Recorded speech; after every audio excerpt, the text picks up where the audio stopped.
with it. So without further ado, I give you again Dr. Paul and Dr. Carol. Would you welcome them, please?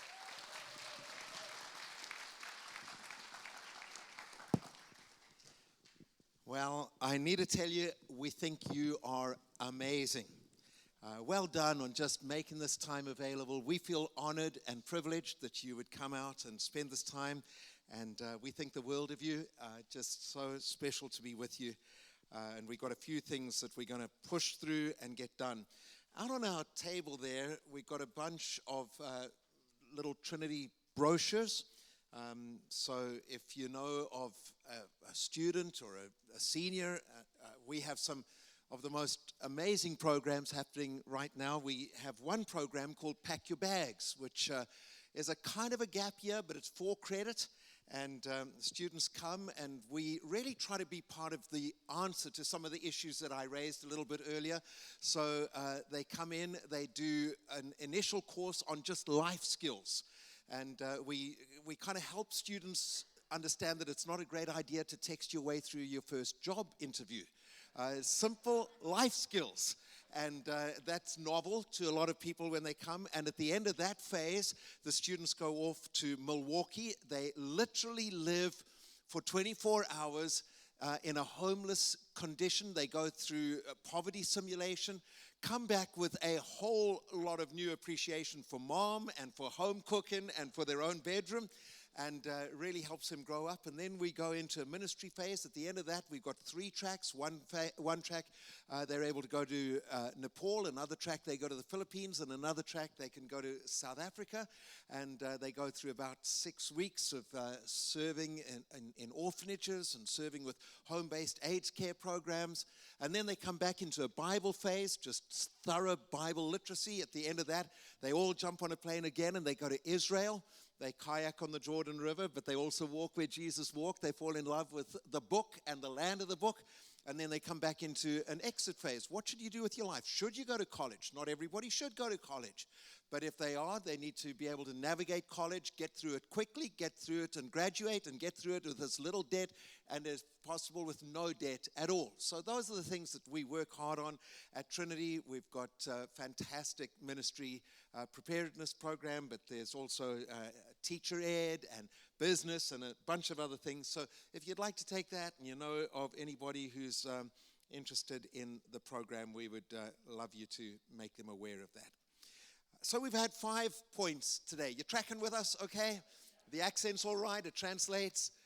You're just so kind. And I think a lot of Carol's books are gone, but there are a few left. And if we've got one of those little swiper things that can take cards, just in case that was. If you've never seen one of those work, come and see me. I'll swipe the card 3 or 4 times. They're real fun, and you'll enjoy seeing it go through a few times. The trouble is, if it doesn't work the first time, somebody thinks I'm really serious. So, here's number 6. You ready? We've got one more that comes up as a screen. And by the way, we're very happy to leave all these PowerPoints. And if Doug finds a way to make them available or put them up, they're all yours as well. Here would be the 6th way in which we would encourage you as individuals, as families, and as a community of the faithful to regain this moral imagination, to restore the nobleness of life and humanity, to stop the erosive effect of our culture on our souls. That's what we're talking about today. The 6th one would be to respect language. Respect language. We live in a very crass age, an age that has lost its ability really to express itself in a civil way. I don't know if it gets to you quite as much as it gets to me, but I sometimes feel totally embarrassed by the dialogue that happens amongst those that we send as representatives to our state and our national federal government. By the way, they are not leaders, they are representatives. That's a really important distinction to make. And I hope that over time, even as Christ-following people, we can hold them to a higher standard. But the danger is that our society becomes used to a lack of civility. and we do not know how to treat each other with appropriate language. So we've got to work twice as hard, we've got to go twice as far, and especially in the community of the faith-filled, we need to respect language. We need to learn how to affirm. We need to learn how to express ourselves well. We need to grow our vocabulary. One of the reasons that we're massively proud of your pastor is that at this stage of his life, he has refused to flatline and simply just cruise to some form of retirement. He wants to continue to develop his capacity, and that's how we ought to be as faith-filled people. We ought to respect language. We ought to avoid abusive language. Make sure that we get our definitions right. How many times have we been in places where in the life of the church, somebody says, everybody's complaining about?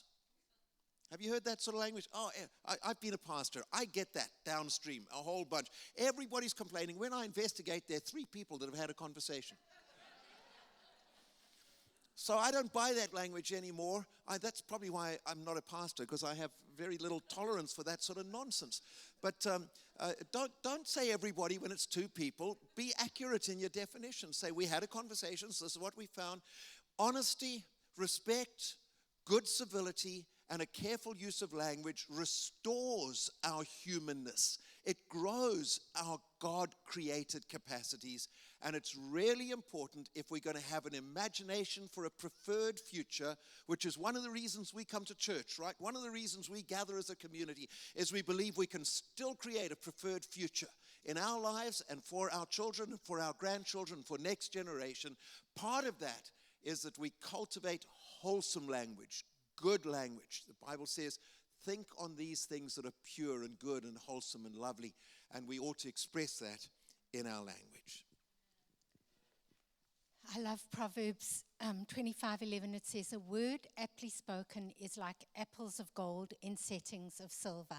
I love that image, that a word aptly spoken is like an apple of gold in a setting of silver.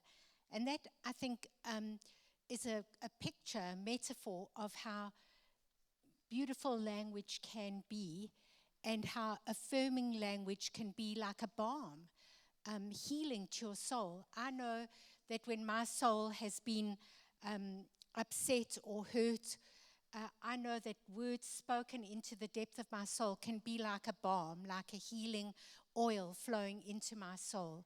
And that's what wonderful words, how powerful words are. But the opposite is also true, that unkind words can rip the soul apart, can tear at your soul. And I remember as young people, we pastored in a church where we were actually assistant pastors, where the senior pastor was very harsh with his words. And I don't know if he thought it was helpful to completely undermine every time we stood up to speak.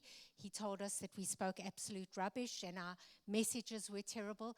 But I can tell you that damaged our souls to hear consistently. No positive way of helping us, no way of saying, this is what you did wrong, this is what you could do better, just your messages are rubbish. And I always remember how those words hurt my soul, and realized that words are very powerful, and we need to be careful with our words. We can say something just like that, those words are out. Have you ever spoken, and as those words are out of your mouth, you wish you could just swallow them back. Why did I say that? That came out all wrong. And that's why we have to be very thoughtful about our words. I'm always challenged by the illustration of a man who'd had a disagreement with a friend of his and said some very unkind words. And his friend was in hospital, and he went to visit him, and he said, I'm really sorry. His friend, who was sick in bed, said, I forgive you. He said, will you do me a little favor? Will you take this pillow that he was lying on? It had a zip on the end, those old pillows that you used to zip, and they were full of feathers. He said, won't you just take it to the window and shake all the feathers outside? And his friend thought, weird, but I'll do it at any rate. And he did that. And then his friend said to him, now won't you go and gather all those feathers again? And he said, I can't do that. He said, I know. He said, and that's what the words that you spoke have done. They're out there. You can't go and gather them back. You can't take those words back. They've done the damage. They've flown all over.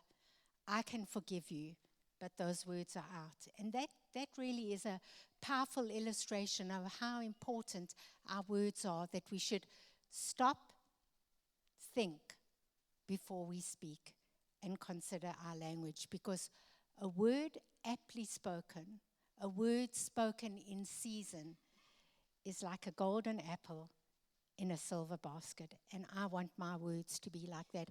One of the prayers I pray every morning of my life: let the words of my mouth and the meditations of my heart be pleasing in your sight, O Lord. In other words, the words that I speak and the words that run through my head that nobody else hears except God, even those words, let them be pleasing in your sight, O God. So respectful language. Number 7 is build community. Build community. I think it was Michael Frost who said that there's no such thing as a churchless Christian. There's no such thing as a churchless Christian. If you're a Christian, you have to be embedded into a community. You have to belong to a community. It's so important that we become part of a community. And I know for myself how important community was. You know, communities, Christ-following communities, have their flaws, right? I don't know about you, but I've been hurt by Christians, deeply hurt by Christians. But I want to tell you now, I could not live without the community of Christ. I could not survive without the Christian community.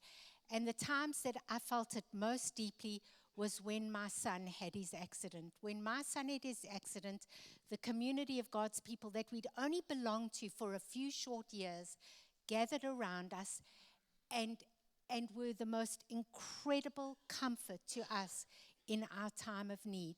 They were there. Do you know, Jason was in trauma intensive care for 28 days. And for 28 days, every single night as we left the hospital, somebody from our church community came and said goodbye to us. And they stayed on his floor, floor number 5, for the entire night, praying up and down that floor until we arrived the next morning. And they said goodbye to us. They blessed us and said goodbye. I tell you what, when you're in need, you see the very best come out of your church community. And we need community. And we need to ensure that even with all the flaws, that we build, and we build momentum in that community. We build the body of Christ.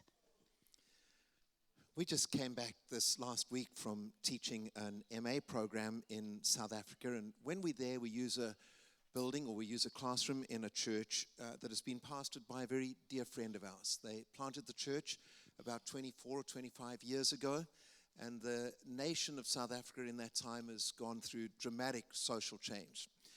As a part of that, people from around Africa began to flood into the city of Johannesburg, and they established informal settlements. And of course, in those informal settlements was incredible poverty, a great amount of disease and sickness, and at the same time, the HIV/AIDS pandemic hit those communities. As a result of that, our friends became actively involved in preschool care and eventually in orphan care. And they did a remarkable job, and there were wonderful stories to tell. So we respected them so much for the work that that community of faith did in those very needy communities. They were brave, they were godly, and they served God with great distinction. And everything was wonderful until their oldest son, very special young man, loved God passionately and was very active in the life of the church, came home when he was 16 years old, and with a real regret in his voice, informed his parents that in one moment of indiscretion, he and his girlfriend had gone too far, and his 16-year-old girlfriend was pregnant. And here's this pastor of note and raising his family, young family, and the boy had impregnated this girl. The girl came from a very dysfunctional family. Her mother had had multiple partners, was very much connected to a crazy kind of biking community, and immediately insisted that the pregnancy should be terminated. And because of her age and the mother's advice, this young couple came to their parents, the pastor and his wife, said, "What do you think we should do?" And they were obviously cautious. They knew what their values were. They knew what they stood for. They knew what was right, but they equally felt that they couldn't dictate into a 16-year-old girl's life whose mother had very strong opinions. And so they assured them that they would pray for them and that they would ask that God would give them wisdom. It was only about 10 days or 2 weeks later that the couple came back to our friend and his wife, and they said, "We want to let you know that we're going to keep the baby." And of course, our friends were delighted that the counsel of the ungodly mother had not been prevailed. And they said, "What brought you to your conclusion?" And they said, "Mom and Dad, we have watched you for the last number of years.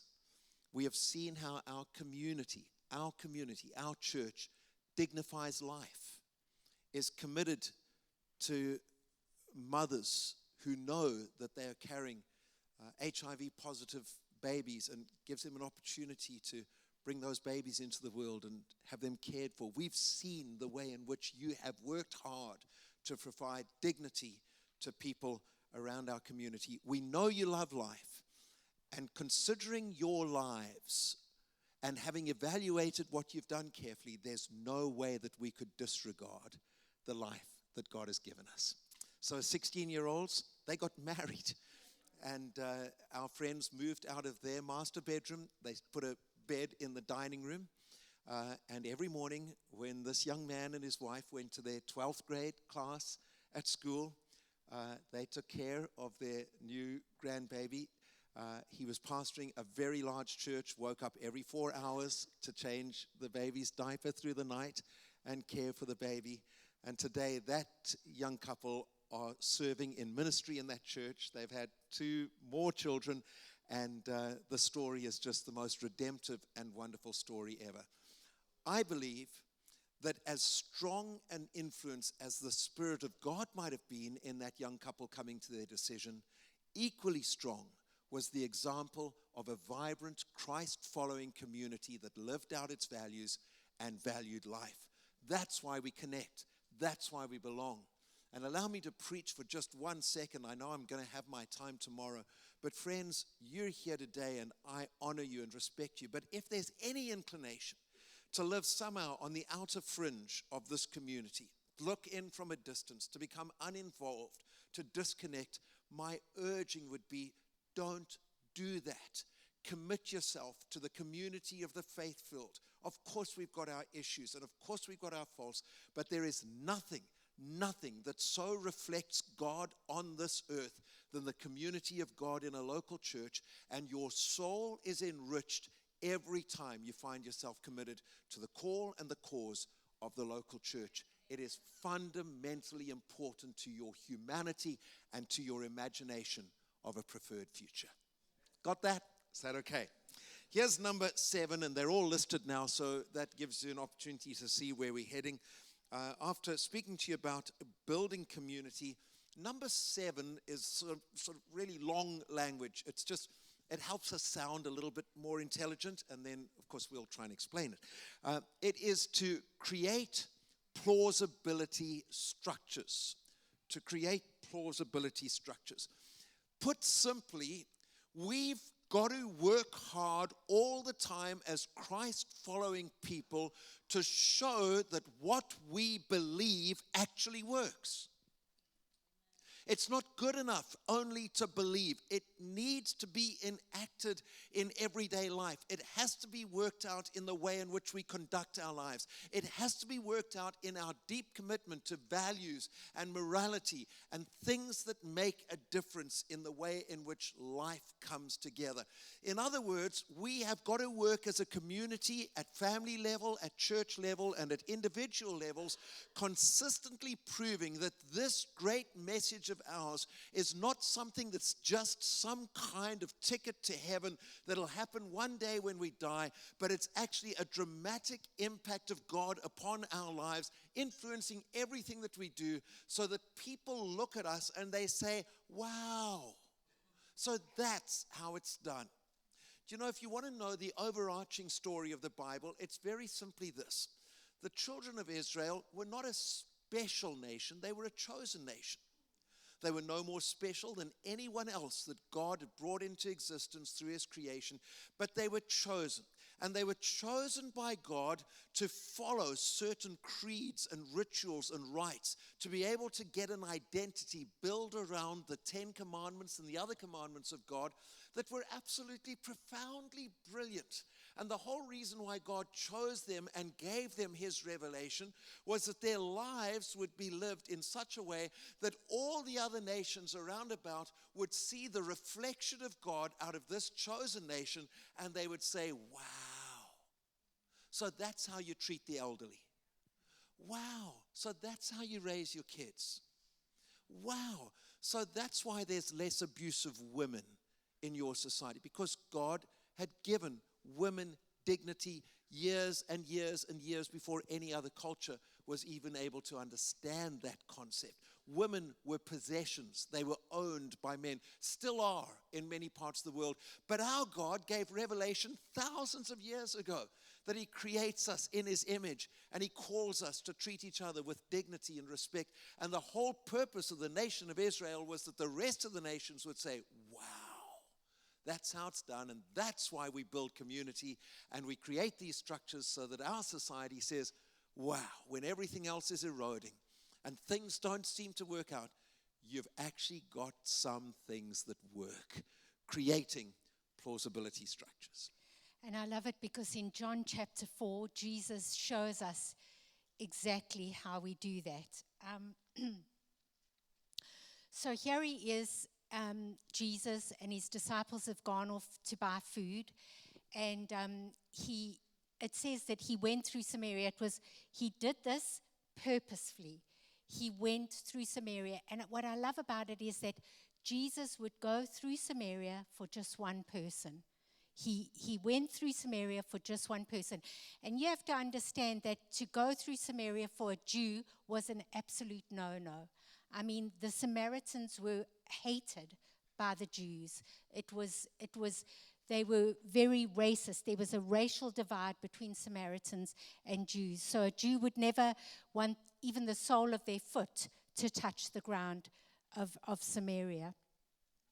And Jesus says, we've got to go through Samaria. And he goes through Samaria, and he arrives at the well at noonday. Now, no woman would go to the well at noonday. No normal woman. Because that was the hottest time of the day. They always chose when the sun had gone down and it was cool, and the women would gather around the well, and they would have a little talk. But this particular woman was despised amongst her own. Nobody wanted to talk to her. And what I love about this story is that Jesus knew this woman's need. He knew exactly what she needed. He knew who she was. He knew what was lacking in her life. She, by her own confession, had 5 husbands, and the man that she was living with was not her husband. That was her confession. So she tried to fill her life with many, many things. And in one moment, Jesus did something very profound. He challenged 2 of the prevailing cultural assumptions of the day. Just in that one moment, 2 of the prevailing cultural assumptions of the day he challenged. The first one was he spoke to a woman. See, no Jewish rabbi would ever speak to a woman in the synagogue or in public. No man would, but for a rabbi, it was an absolute no-no. Because in the mind of a rabbi, a woman was a nobody. You couldn't vote in a court of law. You couldn't own property. You were the property of someone. So in that one moment, Jesus spoke to a woman. He challenged sexism in that moment. And the woman was a Samaritan. In that moment, he challenged racism. Jesus shows us the way. He showed us that racism and sexism were a no-no in society. And when the disciples come back, they go, I mean, the Bible is very understated. Why is Jesus talking to this woman? It's very understated in the way that they say it. Yeah, probably Peter's going, oh, what is he doing now? Look at him. He's talking to a woman and she's a Samaritan. Now the Pharisees are really going to come for us. And yet what Jesus did was he didn't have a placard. He didn't go campaigning. He challenged the cultural assumptions of the day by doing, by showing the way, by saying, I will talk to her. And you know the rest of the story. Her life was completely turned around. It's such a beautiful story. And I think you'd miss it. If you just read the story, you know, you're going to end up with, oh, she came to Jesus.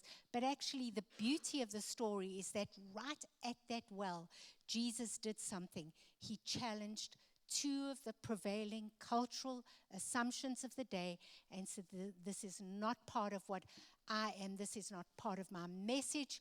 Racism, sexism is not part of the gospel message. So very beautifully, Jesus challenged those prevailing cultural assumptions of the day. Number 9, developing a moral imagination. The 9th point is practice refined manners. We live in a challenging age, and I have to say this right up at the front. I love our millennials and Gen Z generation. I have incredible hope for our Gen Zs. I think they're one amazing group of people. I think, and all the statistics, all the research that has been done by the Barna Group and the 360 Institute, Jonathan Morrow, James Emery White, et al., all of them, they show that this is an amazing generation. They've got tenacity. They watch their millennial parents go through things, and it's given them a tenacity, fiscal responsibility. But I still think there's some things that we've got to model to this generation. We've got to help them. We've got to nurture them. We've got to show the way. And I think one of the things is we've got to help them with refined manners. I mean, I have to say that at Trinity Bible College and Graduate School, we knock it into our students all the time. You need to have manners. So when they walk around with headphones and they're looking down, we get in their way and we say good morning and wait for them to say good morning.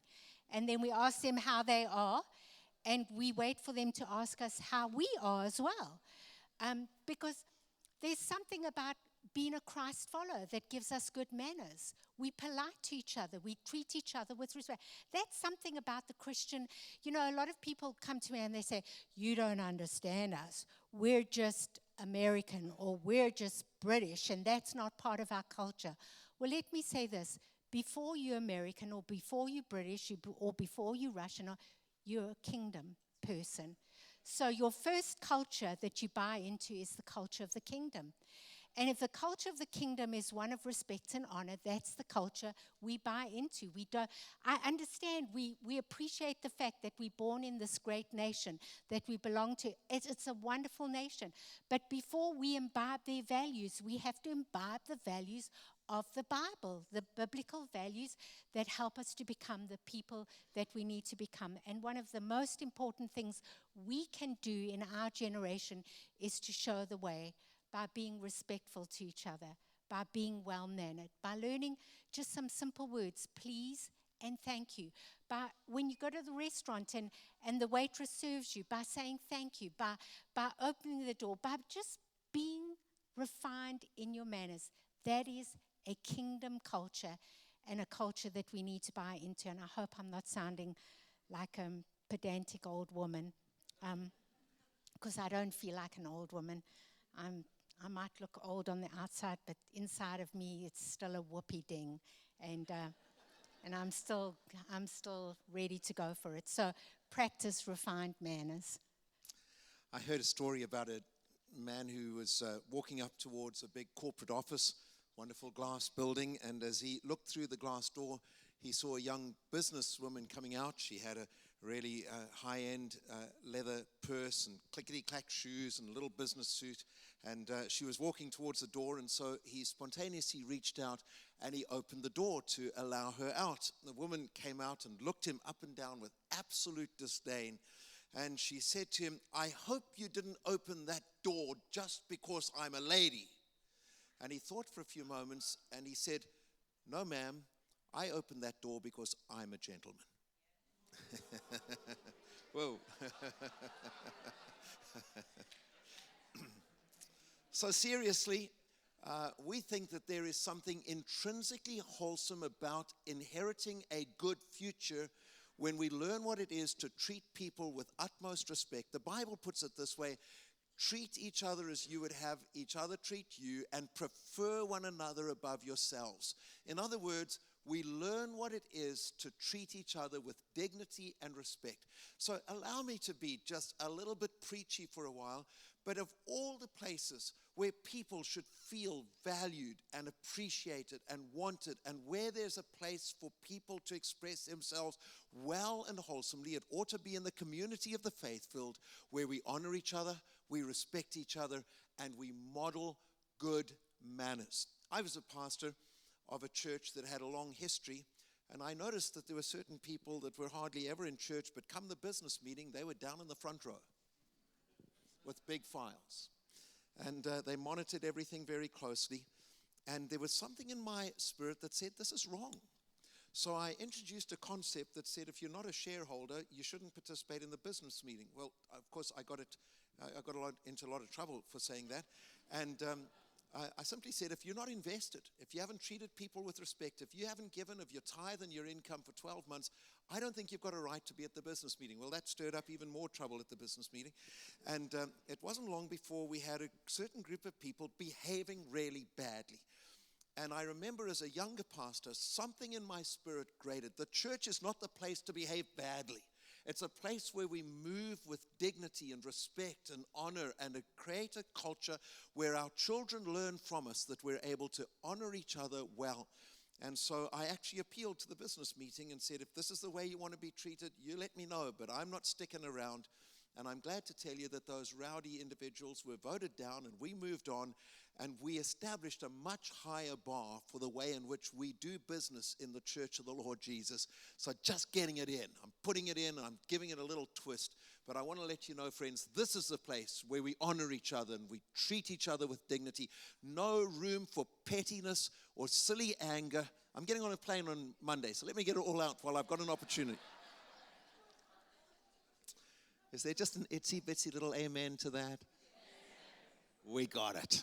Refined manners.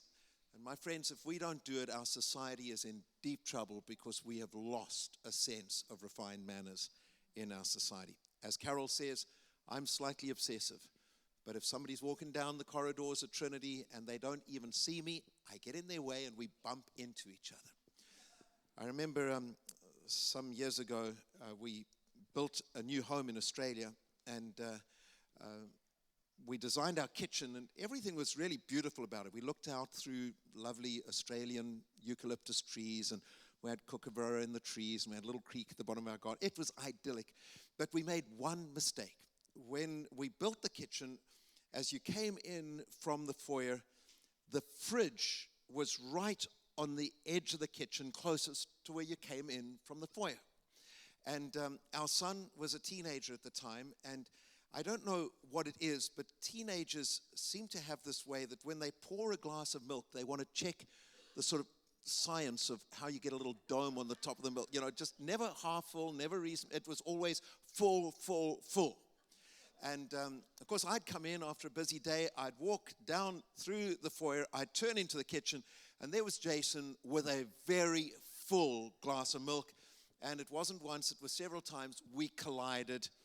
And, of course, the question that you need to ask is, what happens when you bump into a teenager with a full glass of milk? You get milk everywhere. And, of course, you'd say, oh, Dad, wasn't my fault at all. You know, he's the one standing there with a full glass of milk at the wrong place in the kitchen. So, here's my question. What do people get when they bump into you?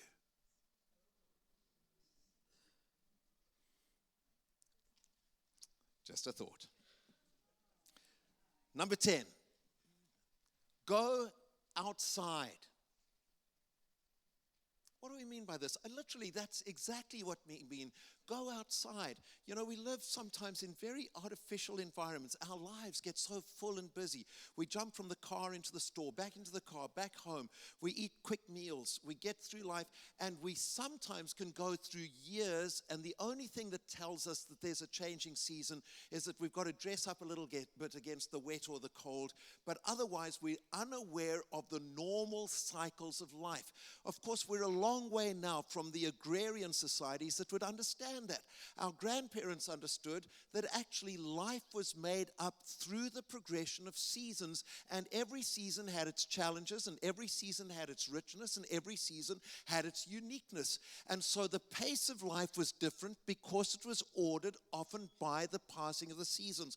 We're not there anymore. We don't have to prepare for harvest. We don't have to bring in the grain. We don't have to prepare for the winter. It's all laid on, and the effect of that, the eroding effect on our humanity of losing our connectedness to the land, is that very often we can go through whole periods of our lives spanning several years, and it's just one crazy rush, and it's one difficult season. We often have people come to us and they say, we got babies at home and it's just so bad having to change the diapers all the time. And we really want to be in God's work and we want to be leading worship and we say, stop right now, because all of us who have done a little bit of life know how quickly that season can pass. And we try to encourage young moms to actually celebrate every moment of the privilege of raising a baby and spending time with one little one in their arms. We all hope that the teenage years will pass super fast. We need to stop that and understand that actually these are very unique formative years where we can add incredible value to our teenagers instead of trying to show them the back door as quickly as what we possibly can. And the way in which we develop an appreciation of the importance of seasons is actually go outside. Maybe plant a plant in the spring and see it grow. Get some tomatoes going and just enjoy what it's like to see how things grow and appreciate the passing of the seasons and allow that to bring rhythm back into our lives, whereby we pace our lives according to the seasons. Carol and I are just old enough to know that we've lost whole portions of our lives because of busyness and insensitivity. And if we could do it over again, and we know that we can't, and we've got no regrets, but we would pace ourselves a lot more. We would allow ourselves to enjoy certain seasons better than what we did, and thank God for planting us the way He has in those seasons of life. I was just an energetic, ambitious, envisioned young man, and we had a delightful old English missionary living not far from us. He looked like Colonel Saunders, a little goatee, and he came from an aristocratic home, so he had a very hoity-toity British accent. He was delightfully eccentric, but he was equally a man of God. His name was David Newington, and so I thought I'd go and get some advice from him one day, and I sat down, and in the first 5 or 6 minutes, I just poured out all my plans and ambitions and everything that I wanted to do, and really I wasn't looking for advice. I was hoping he would just say, good on you, Paul, go and do it, I endorse all the rest. He stopped and he paused for a while, and then he looked across the desk, and this is what he said to me, which I resented at the time, and I've appreciated ever since. With his strong English accent and high-pitched voice, he said, don't ripen too soon. And I know my head said, what on earth is the man smoking? What's he on about? And he said, don't ripen too soon. And then he went on to say, the best fruit is that which is picked at its ripest right off the branch. Have you ever gone to Walnut and bought just a beautiful nectarine and you bite into it, it's all spongy on the inside? You know what I'm talking about? Because it's been in cold storage, it was picked much too soon. But then you go out into the orchard and you pick a piece of fruit at its best. Crisp, beautiful, juicy. Well, that's how God works at the best in our lives. He keeps us in the right season for the right length of time. And we should not ripen too soon. Any aspiring to ministry, currently navigating a season of life, my simple counsel from the perspective of hindsight is stick it out. Stay as long as you need to stay, and make sure you don't ripen too soon, because the best fruit is picked at the right time, right off the branch. And that ought to be one of the goals of our lives.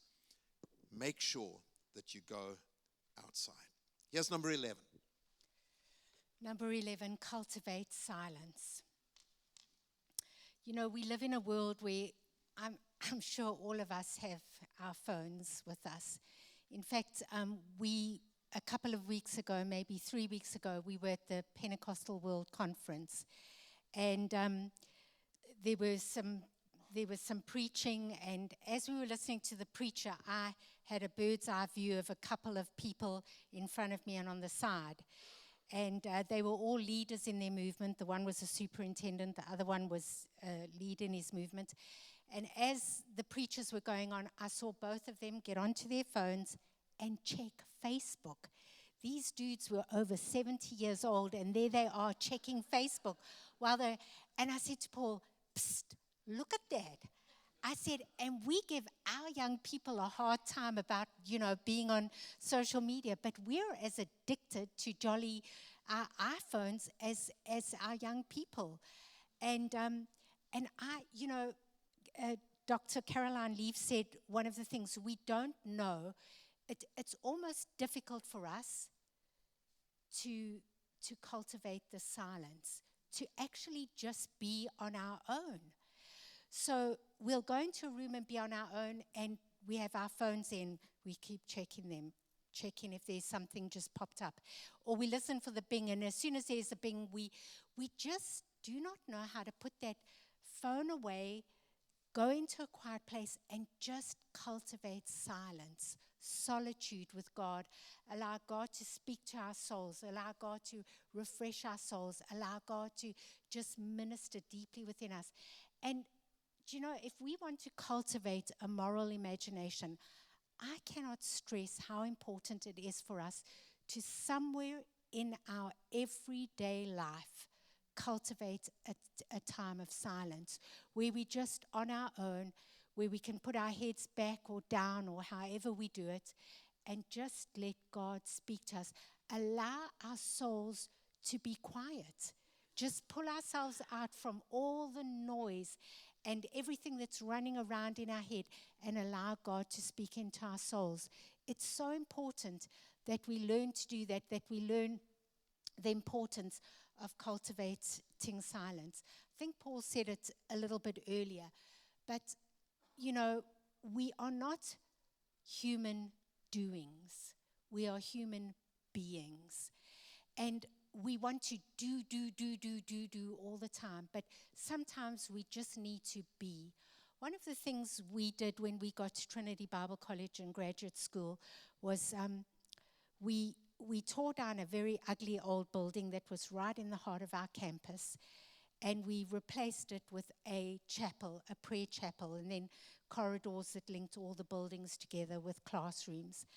But it was specifically designed for our community, so that at the heart of our community, so there's a picture there for our community, that at the heart of our community is a chapel, a place where you can go and be quiet, where you can draw aside and spend time with God. And we purposely ensured that it was right at the center of our community, so that it constantly speaks to the community about the importance of drawing aside from everything around you and spending time with God. So I can't express that more strongly than I have. The ancient Celtic monks had a slogan, and their slogan was the cell and the coracle. And let me explain what the cell was. The cell was where all the monks would go into their own little cell or their private space, and they would spend time with God.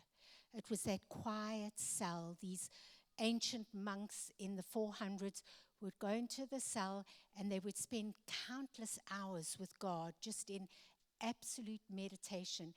And it was there where their interior life was nurtured and developed, that was so important to what was to come. And then the other slogan was the cell and the coracle. And the coracle was simply a round boat with a flat bottom, and it was wound together with wood and covered with tar and leather. And after a period of time in the cell where these monks had spent time with God and their interior life was fully developed, their relationship with God was strong, they would go to the abbot and they would say, "We're ready for the coracle." And they would take the coracle out to the ocean, and they'd pack up some cheese and some bread for their journey. And they would get into their coracle. Sometimes 4 of them would go, sometimes 2, and sometimes 1 on their own. And some of them didn't even take oars with them. They would just push out, and this is what they would say as they were on the shore ready to leave. They would say, "Lord of the wind, Lord of the waves, take me where your spirit leads me."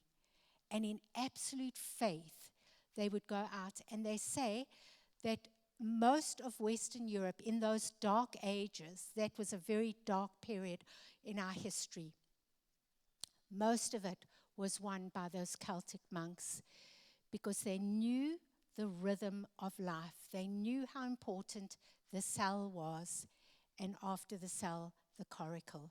And I have a strong belief in my heart that our Generation Z, this upcoming generation, is going to be that generation that are going to engage with God in new and profound ways. And their slogan might not be the cell and the coracle. It can't be the coracle because we don't do coracles anymore.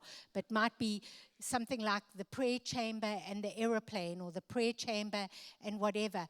And they're going to go and touch nations and make a difference in God's world, because they've learned the discipline of cultivating silence. Such an important discipline in our lives. Okay, we're getting there. Number 12. And we've got just a couple of things left to share. It would be this, in terms of cultivating our capacity for a preferred future, which is what a moral imagination really is. It's this constant cultivation. We've used that phrase several times. Recover the Lord's day. I know some of you are getting a little concerned now that I'm some kind of modern-day Sabbatarian. And so let me explain a few things. First of all, from the biblical rhythm, and then from a contemporary situation. You know, God is extraordinarily clever. If you didn't know that about God, it's time that you did know that. And He knows us. He wrote the owner's manual. He understands exactly the wiring of our soul, the way in which we are put together, and what's good for us emotionally and physically and socially. And so right from the beginning, way before the law of Moses ever came, a rhythm was established between God and His people. It's there in the creative purpose, it's there in the creation narrative, and it's there all the way through the rest of the Bible. And it was simply this, that out of every 7-day cycle, there should always be a day that was a day as unto God, a day that was separated for a change of pace, a change of purpose, and a change of people. So it became the Sabbath day. It became one of the hallmarks of His ancient people. And then really interesting as you come into the New Testament, because of the demands of Mediterranean life and all of the demands that the Roman Empire was putting on the people, they actually took the first day of the week, which is the reason why we use Sunday as a day when we gather, and it's remained pretty much around the world as the important day of rest within contemporary society. And so it's really important for you to understand that we don't do this out of some kind of religious law. We are not Sabbatarians because we're superstitious about the seventh day, but we are people who understand that life works best when it's worked around a rhythm that allows for a day where you change your pace, you change your plans, you change your purpose, and you very often change the primary people that are part of it. We call it Sunday, and it became known from New Testament times until today, the Lord's Day. And so as much as we're able to urge you, we would like you to know that in order to have the kind of future that you desire and that you want your children to have and your grandchildren to have, there is no better discipline than actually setting aside time for the Lord's Day, for getting together in community, for worshiping with a redemptive spirit and a redemptive heart. It's interesting to me how many families flounder around the simple principle of not being disciplined to be a part of the community of the faithful on the Lord's Day. And again, it's hard not to get preaching here, but I remember we had a family come to us when we were pastoring a great church in Australia.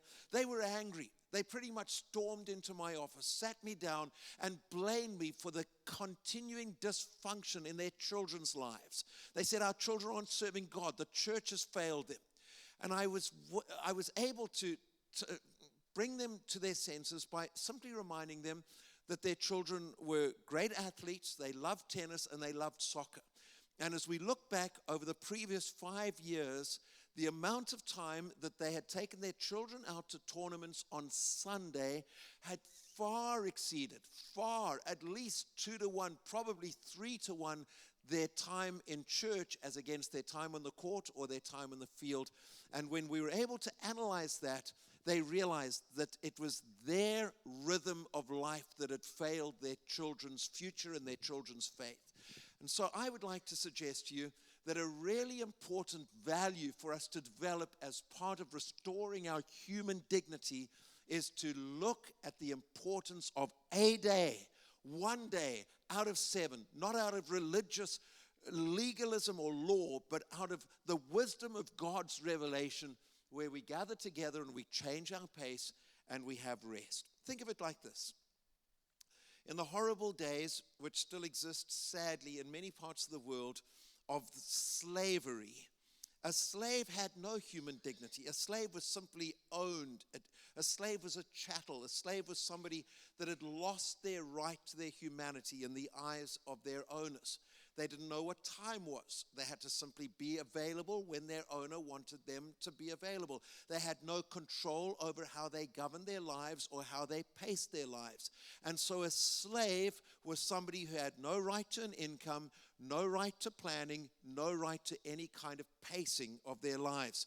Every day in a slave's life is exactly the same as the day before. And if we don't allow for a capturing and a taking and a seizing of the Lord's Day, in some ways we become no better than slaves, simply making our way through life without the dignity of pacing and controlling the way in which we live our lives. God's people are not slaves. And the sign that God has given us that we're not slaves is that we work our lives around a 7-day cycle. I understand the demands of modern life.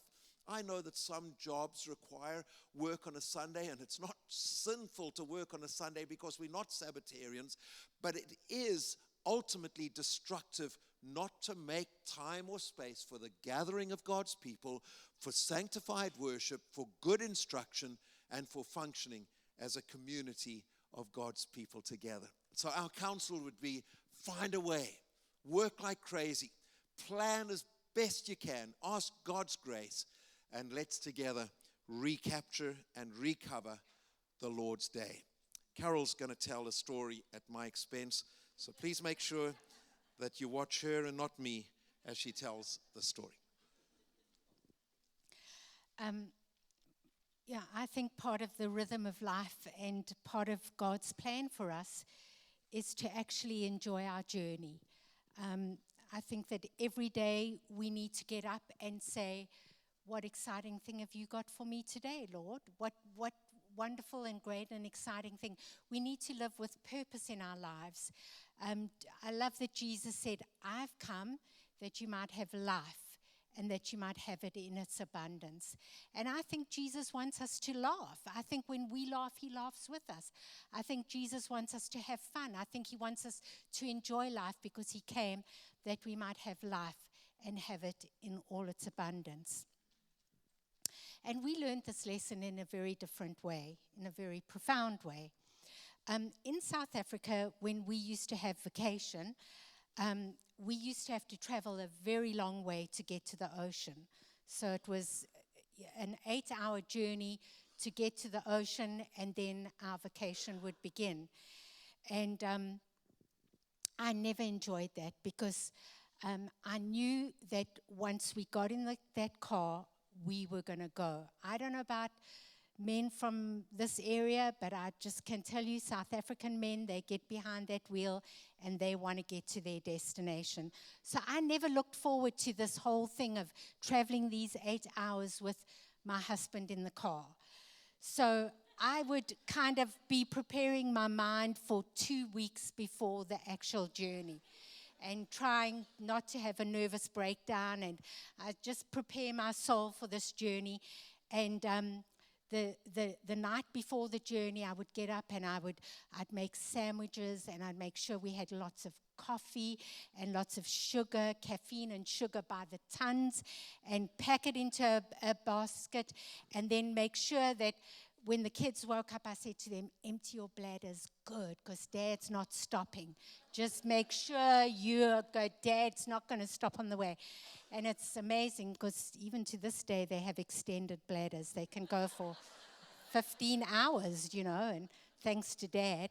And so I never enjoyed these journeys. I got the little lunch and everything wrapped up in sugar and everything, and we'd get into the car and start the journey. And after an hour, Paul would look at me and say, coffee, and I'd say, my Lord and my Master. I just needed to keep him appeased. And then cake, and yes, my Lord, in his dreams. But I fed him. And then And we'd travel all the way, and we'd get to our destination, and I'd get out of the car. I was so glad that we'd arrived. I could have a 2-week break, but I knew we had the journey to go all the way back, and I always dreaded that. And that was our vacation. It was horrendous. And so one day, Paul gets an invite from some of our friends who are Swedish, and they said to Paul, they were a lot older than we were, and they said to Paul, we're going to look at some property in Swaziland, and we just need your advice and your counsel. Would you come with us? And Paul said, sure, I'd be very happy to. So he got in the car with this older couple, and they drove very differently to the way, maybe it's Swedish, but he drove a lot slower. And after an hour, he looked at his watch and he said to his wife, Ina, it's coffee time. And Ina said, yes, it is. 1 hour. And so they stopped the car. They got a little picnic basket out the car. They took out a gingham tablecloth. They spread it out on the grass. They put out little cups and danishes, and they had a wonderful coffee. They got back in the car and they drove another couple of hours. And he looked at his watch and he said, Ina, it's lunchtime. And she said, yes, it is. So they got out of the car and they put out their little gingham tablecloth, and they had sandwiches and coffee. And a 3-hour journey took 9 hours, but who was counting? Our 12-hour journey took 8. But So they had this, and this happened the whole way there and back. So when Paul got back, he got back very, very, very late. I said to him, how was the journey? And he told me about it. He said, actually, it was wonderful. And he told me, and then he said, why don't you do that?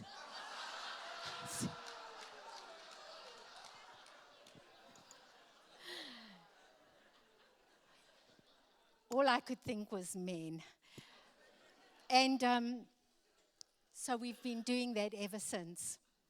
We don't have the gingham tablecloth yet, but we've got the picnic basket. And we make sure that when we go on journeys, we stop and we take time. But you know, it taught me something very important. It taught me the importance of stopping, breathing deeply, exhaling slowly, enjoying the journey. You know, when our son had his accident, it was a very, very difficult time for our family. And when he made his recovery, I think as a family, we realized that life is extremely short, that we only have one life. And the Bible puts it this way: your life is like a vapor. It appears for a little while, and then it vanishes away. And we determined that we were going to engage life to the full, that if we went for a coffee, we drank coffee, we enjoyed coffee, that if we sat in our lounge for tea, we drank that tea to the last drop, that if we sat for conversations, we eked out that conversation until we'd had more than enough. We have learned as a family to engage every single moment that God has given us, because we don't know how long we will be here.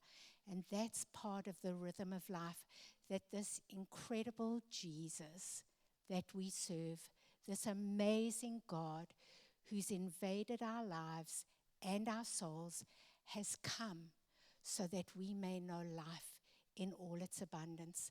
I remember a very poignant moment when I stood at Jay's bed. And I looked at him, and I remember seeing all these tubes inside of him. There was almost no place on his body that I could touch. He had tubes everywhere, just breathing, and he was being kept alive by this breathing machine. And I just looked at him, and I remember in that moment I thought, God, I would do anything in the world to have my son back. And I said, I'd give everything. I said, I would, if somebody asked me, we could give you your son back if you gave us everything. I promise you, in that moment, Anna, Paul, and I would have stripped off everything we had. We would have said, aha, here's our keys, take them, take our car keys, take our house keys, our house is full of furniture, take whatever, the food, everything, take our clothes, give us a hospital gown, just give us our son. And I remember when I said that, as I was thinking that with my heart broken, Jesus said to me, that's what I said to the Father when I saw you. When I saw you lying there, helpless in your sin, and you were all alone, I said to the Father, I would give anything to have her back. And he did. He gave his life on the cross for us.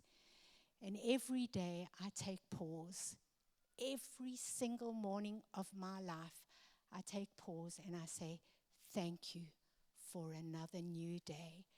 Thank you for the ability to journey through another day. I don't know what tomorrow will bring, but I know I've got today, and I'm going to make the very, very best of today. I think that is what a moral imagination is all about, is starting our day and saying, this is your day, and I'm going to make the very, very best of it. So as we come to an end, we want you to know that God's got great plans for your life. He is a God of an immensely good future. He knows his plans to bless you, to prosper you, to make you the head and not the tail. But he also knows that in order for his plans to come to pass, there has to be an alignment of our lives. And that's when we stop being dominated just by rational minds or by appetites of the flesh, and we restore the creative purpose of God, and we become the men and women that God destined us to be. So we want to pray God's blessing over you. We want to declare God's faithfulness. Perhaps in a prophetic moment, remind you of your worth and your value. Perhaps just through one word, restore confidence and hope and grace. Some of you trusting for loved ones that have caused you great hurt and despair, to know that the end is not yet, that the plans of God are always yea and amen, and that he can do abundantly more than we ever ask or think. And who knows that just by the discipline of the time we've spent together, making declarations about noble, good, upright things, our futures will begin to unfold, and he will show you his grace like you've never seen before. So would you allow Carol and me just to put our arms around each other's shoulders, as we often do, and declare over you the goodness of a faithful God, and ask him to do amazing things for you and your household, that his great plans might be fulfilled. We're going to pray. Jesus, we thank you for this community of lovely, God-fearing people. We thank you for the time and the effort expended and invested in this house today. And we pray, God, that now you would put in front of us hope and a future, that you'd help our minds and our thoughts to imagine the goodness of God in the land of the living, that we would be able to declare with all of our hearts, you've come to give life and you give it in abundance. I pray, God, that if there are remnants of dysfunctional lifestyle, things that have been passed through the generations in any household represented here today, that God, you would intervene and you would bring it to an end and replace it with hope and life and beauty and the splendor of your goodness. I pray, God, that for those who feel despondent about loved ones and circumstances and situations and things that were unplanned that came about, I pray you would so lock them into this faith-filled community that every day will become a day of new life, new hope, that they would breathe deeply and acknowledge the goodness of God. And so, my friends, we speak to you of the favor of a good God. We declare that his love and his grace are more than sufficient. We speak over you the provision of God in supernatural ways. We speak over you the kindness of our loving Father, who will not leave you helpless, but will rather give you hope. And we pray that your minds and your hearts would be filled with those things that are noble and good and true and beautiful and upright.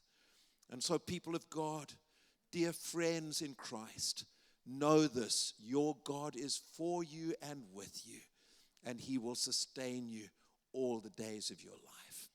I pray, God, that you would add your blessing to our conversation today, in the name of the beautiful and strong Jesus that we love and serve. In his name, amen. Thank you for listening to us so well. God bless you. We look forward to tomorrow.